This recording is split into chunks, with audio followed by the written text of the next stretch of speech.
That's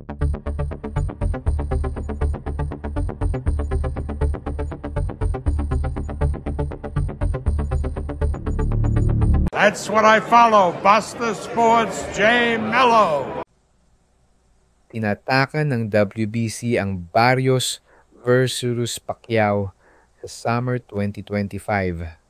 Opisyal na inanunsyo yun ng World Boxing Council, WBC, ang Mario Barrios laban sa 41 taong gulang na si Manny Pacquiao noong Summer 2025 sa United States sa isang welterweight title fight.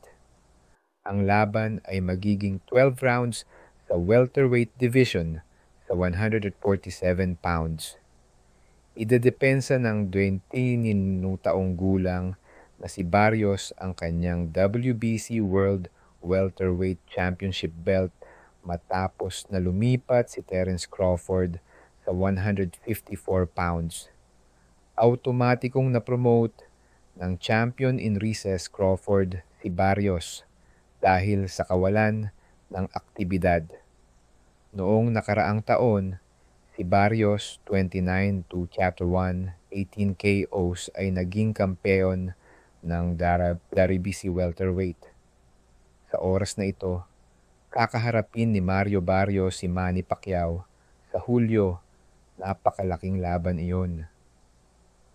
Inihayag ni Mauricio Sulaiman, WBC President, matatandaang lumaban si Barrios kay Ugas, 27-6, 12 days. 2 beses siyang binitawan patungo sa unanimous decision victory noong September 30, 2023.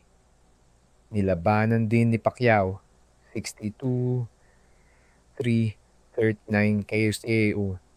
Si Ugas, ngunit natalo sa pamamagitan ng unanimous decision. Nagretiro si Pacquiao matapos ang pagkatalo. Habang isinusulat ang balitang ito, tumatakbong senador si Manny at maaaring makaapekto sa laban ang resulta ng halalan sa Mayo 12.